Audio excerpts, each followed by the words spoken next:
ನಮಸ್ಕಾರ. ನನ್ನ ಹೆಸರು ಡಾಕ್ಟರ್ ಭರತ್ ಚಂದ್ರ. ಈ ವಿಡಿಯೋಗಳ ಉದ್ದೇಶ ಕನ್ನಡಿಗರ ಸೇವೆಗಾಗಿ ಮತ್ತೆ ಕನ್ನಡಿಗರಲ್ಲಿ ದೊಡ್ಡ ಮೊತ್ತದ ಸಂಪತ್ತು ಕ್ರೋಢೀಕರಣ ಆಗಲಿ ಅನ್ನೋ ಉದ್ದೇಶದಿಂದ ನಾನು ನನ್ನ ಸೇವೆಯನ್ನು ಮಾಡ್ತಾ ಇದ್ದೇನೆ. ನೀವು ಸೇವೆ ಮಾಡಬೇಕು ಅಂತಂದ್ರೆ ಈ ವಿಡಿಯೋನ ಎಲ್ಲ ಕನ್ನಡಿಗರಿಗೂ ಫಾರ್ವರ್ಡ್ ಮಾಡಿ. ಇವತ್ತಿನ ವಿಡಿಯೋದ ಹೆಡ್ಡಿಂಗ್ ಅಥವಾ ಟೈಟಲ್ ಈ 11 ಷೇರುಗಳ ಬಗೆಗೆ ಗಮನ ಕೊಡಿ. ನಿಫ್ಟಿ ಕಳೆದ ಕೆಲವು ದಿನಗಳಿಂದ ಸತತವಾಗಿ ಕೆಳಗೆ ಬೀಳ್ತಾನೆ ಇದೆ. 17,250ರಿಂದ 15,800 ಷೇರುಗಳು 15ರಿಂದ 25% ಕುಸಿತವನ್ನು ಕಂಡಿದೆ ಶಾರ್ಟ್ ಪೀರಿಯಡ್ ಆಫ್ ಟೈಮ್ನಲ್ಲಿ. ಆದ್ದರಿಂದ ಬಹಳಷ್ಟು ಷೇರುಗಳ ಬೆಲೆ ಈಗ ಬಹಳ ಅಟ್ರಾಕ್ಟಿವ್ ಆಗಿ ಕಾಣ್ತಾ ಇದೆ. ಅಷ್ಟೇ ಅಲ್ಲ, ಮುಂದಿನ ದಿನಗಳಲ್ಲಿ ಮಾರುಕಟ್ಟೆಯಲ್ಲಿ ಏನಾದರೂ ಹೊಸ ರ್ಯಾಲಿ ಪ್ರಾರಂಭ ಆಯಿತು ಅಂತಂದ್ರೆ ಇದೇನು ಕೆಳಗೆ ಬಿದ್ದಿವೆ ಆ ಷೇರುಗಳೇ ದೊಡ್ಡ ಮೊತ್ತದಲ್ಲಿ ಚೇತರಿಕೆಯನ್ನು ಕಾಣಬಹುದು. ಎಕಾನಮಿಕ್ ಟೈಮ್ಸ್ ನ್ಯೂಸ್ ಪೇಪರ್ನಲ್ಲಿ ಒಂದು ವರದಿ ಬಂದಿತ್ತು. ಮತ್ತೆ ಸುಮಾರು ಷೇರುಗಳು 5 ವರ್ಷದ ಆವರೇಜ್ ಪಿ ರೇಷಿಯೋದ ಹತ್ರ ನಿಮಗೆ ಈಗ ಬೈ ಮಾಡಲಿಕ್ಕೆ ಸಿಗ್ತಾ ಇದ್ದಾವೆ. ಆದ್ದರಿಂದ ಈ ವಿಡಿಯೋನ ಕೊನೆವರೆಗೂ ನೋಡಿ. 11 ಷೇರುಗಳು ಓವರ್ ಸೋಲ್ಡ್ ಝೋನ್ ನಲ್ಲಿರೋದು ಮತ್ತೆ based on average P ratio. Bajaj finance 5 ವರ್ಷದ ಕೆಳಗೆ ಆವರೇಜ್ ಪಿ ಇದ್ದದ್ದು 58.21, ಇವತ್ತು 47.95. ವೇದಾಂತ 5 ವರ್ಷದ ಕೆಳಗಿದ್ದದ್ದು ಆವರೇಜ್ ಪಿ ರೇಷಿಯೋ 9.49, ಇವತ್ತು 6.22. HDFC AMC 47 ಇದ್ದದ್ದು 28.15. ಇನ್ಫೋ ಎಚ್ 42.85 ಇದ್ದದ್ದು ಇವತ್ತು 31.74.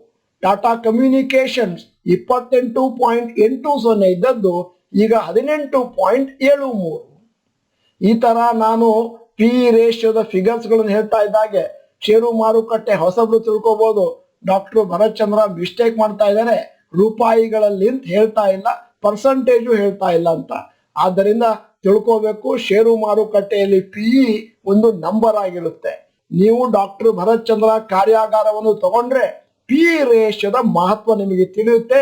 ಪಿ ರೇಷಿಯೋ ಆ ಇಂಡಸ್ಟ್ರಿ ಪಿಗಿಂತ ಕಮ್ಮಿ ಇದ್ರೆ ಅವಾಗ ನೀವು ತಿಳ್ಕೋಬೇಕು ಇದು ರೀಸನಬಲ್ ಬೆಲೆಯಲ್ಲಿ ಈಗ ನಮಗೆ ಸಿಗ್ತಾ ಇದೆ ಅಂತ. ಮುಂದಕ್ಕೆ ಹೋಗ್ತಾ ಇದ್ದ ಹಾಗೆ ನ್ಯಾಲ್ಕೋ 5 ವರ್ಷದ average P ratio 20.83, ಇವತ್ತಿಂದು 12.75. ICICI securities 20.64, ಈಗ 11.04. ಈಗ ಕೆಲವು ಷೇರುಗಳು 5 ವರ್ಷದ ಕೆಳಗಿದ್ದದ್ದು ಈಗ ಸ್ವಲ್ಪ ಜಾಸ್ತಿ ಇದೆ. L&T ಇನ್ಫೋಟೆಕ್ 27.33, ಈಗ 5 ವರ್ಷದ ಹತ್ರ 31.71. ಹಿಂಡಾಲ್ಕೋ 14.45, ಈಗ 17.42. ಬಜಾಜ್ ಫೈನಾನ್ಷಿಯಲ್ ಸರ್ವಿಸ್ 40.15, ಈಗ 44.88. ಮತ್ತೆ ಮೈಂಡ್ ಟ್ರೀ 5 ವರ್ಷದ ಕೆಳಗಿದ್ದದ್ದು 27.55, ಈಗ ಅದರ ಹತ್ರನೇ ಇದೆ 29.4. ಆದ್ದರಿಂದ ಈ ಎಲ್ಲಾ ಷೇರುಗಳನ್ನು ಸ್ವಲ್ಪ ಟ್ರ್ಯಾಕ್ ಮಾಡಿ ಮತ್ತೆ ಮುಂದಿನ ದಿನಗಳಲ್ಲಿ ಏನಾದರೂ ಟೆಕ್ನಿಕಲ್ ಅನಾಲಿಸಿಸ್ ಸಮಯದಲ್ಲಿ ಬೈ ಝೋನಿಗೆ ಬಂತು ಅಂತಂದ್ರೆ ಆವಾಗ ನೀವು ಅದನ್ನ ತುರ್ತಾಗಿ ತೆಗೆದುಕೊಳ್ಳುವ ಎಲ್ಲ ಪ್ರಯತ್ನವನ್ನು ಮಾಡಬಹುದು. ಅನಲಿಸ್ಟ್ಗಳ ವರದಿಯ ಪ್ರಕಾರ ಸದ್ಯಕ್ಕೆ ಮಾರುಕಟ್ಟೆ ಚೆನ್ನಾಗಿ ಬಿದ್ದದ್ರಿಂದ ಇನ್ನು ಮುಂದೆ ಬೀಳುವಂತ ಚಾನ್ಸಸ್ ಕಮ್ಮಿ. ಆದರೆ ಇನ್ನು ಮುಂದೆ ಏನಾದರೂ ಜಾಗತಿಕ ಮಟ್ಟದಲ್ಲಿ ಏನಾದರೂ ನೆಗೆಟಿವ್ ನ್ಯೂಸ್ ಬಂದ್ರೆ ಆವಾಗ ಓವರ್ ಆಲ್ ಮಾರ್ಕೆಟ್ ಮತ್ತೆ ಕೆಳಗೆ ಹೋಗುವ ಚಾನ್ಸಸ್ ಇದೆ. ಇವತ್ತು ಮಾರುಕಟ್ಟೆ ಇಷ್ಟು ಕೆಳಗೆ ಬರಲಿಕ್ಕೆ ಕಾರಣ US ಫೆಡರಲ್ ರೇಟ್ ಹೈಕು ಮತ್ತೆ ಭಾರತದಲ್ಲಿ ಕೂಡ ಬಡ್ಡಿಯ ದರವನ್ನು RBI ಪರಿಷ್ಕರಣೆ ಮಾಡಿರುವುದು. ಆದರೆ ಒಂದು ವಿಚಾರ, ಪರಿಷ್ಕರಣೆ ಮಾಡಿರೋದು ಬಹಳ ಸಣ್ಣ ಅಮೌಂಟು, ಮಾರುಕಟ್ಟೆ ಬಿದ್ದದ್ದು ಭಯಂಕರವಾಗಿ. ಮತ್ತೆ ಇನ್ನೂ ಒಂದು ರಿಪೋರ್ಟ್ ಅನ್ನು ಇವತ್ತು ಓದಿದಾಗ US ಎಕಾನಮಿ ಮುಂದಿನ ದಿನಗಳಲ್ಲಿ ರಿಸೆಷನ್ಗೆ ಹೋಗುವ ಚಾನ್ಸ್ ಇದೆ 2022ರ ಕೊನೆಯಲ್ಲಿ ಅಥವಾ 2023ರಲ್ಲಿ. ಹಾಗೇನಾದ್ರೂ ಆದರೆ ಅದು ನೆಗೆಟಿವ್ ನ್ಯೂಸ್ ಆಗುತ್ತೆ. ಪ್ರಪಂಚದಲ್ಲಿರುವ ಎಲ್ಲಾ ಷೇರು ಮಾರುಕಟ್ಟೆಗಳಿಗೂ ಕೂಡ ಮತ್ತೆ ಎಲ್ಲಾ ದೇಶದ ಎಕಾನಮಿ ಕೂಡ ಅದರಿಂದ ಒಂದಷ್ಟು ಇಂಪ್ಯಾಕ್ಟ್ ಆಗುತ್ತೆ. ಆದ್ದರಿಂದ ಇನ್ನು ಮುಂದಿನ ಕೆಲವು ತಿಂಗಳುಗಳು ಷೇರು ಮಾರುಕಟ್ಟೆಗೆ ಅತ್ಯಂತ ನಿರ್ಣಾಯಕವಾಗಿರ್ತವೆ.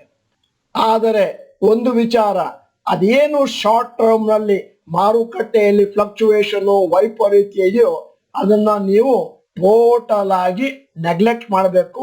ಯಾಕಂತಂದ್ರೆ ನೀವು ದೀರ್ಘ ಅವಧಿಯ ಹೂಡಿಕೆದಾರ ಆದ್ರೆ ಈ ಮಾರುಕಟ್ಟೆ ಬಿದ್ದದ್ದು ಎಲ್ಲವೂ ಕೂಡ ಒಂದು ತರ ಡಿಸ್ಕೌಂಟ್ ಸೇಲ್. ಮತ್ತೆ ಈಗ ಫಂಡಮೆಂಟಲಿ ಸ್ಟ್ರಾಂಗ್ ಆಗಿರುವ ಷೇರುಗಳನ್ನು ಪುನಃ SCP ಇಂದ ಮತ್ತೆ ಲಂಸಮ್ ಇಂದ ಕೊಂಡುಕೊಳ್ಳುವುದರಿಂದ ಮುಂದಿನ ದಿನಗಳಲ್ಲಿ ಮಕ್ಕಳ ವಿದ್ಯಾಭ್ಯಾಸ, ಮದುವೆ, ಸ್ವಂತ ಮನೆ ಮತ್ತು ರಿಟೈರ್ಮೆಂಟ್ಗೆ ಬೇಕಾದ ದುಡ್ಡನ್ನು ದೊಡ್ಡ ರೀತಿಯಲ್ಲಿ ನಾವು ಪಡೆದುಕೊಳ್ಳಬಹುದು.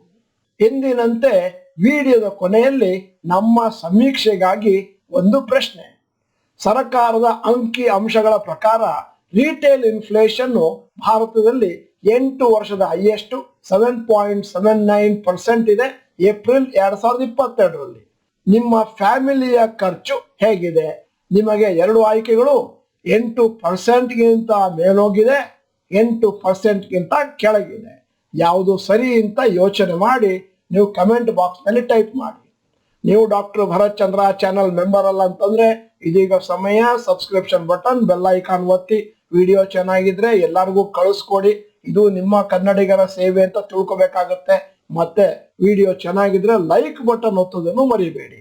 ವಿಡಿಯೋನ ಸಂಪೂರ್ಣವಾಗಿ ನೋಡಿದ್ದಕ್ಕೆ ಧನ್ಯವಾದಗಳು. ನಮಸ್ಕಾರ.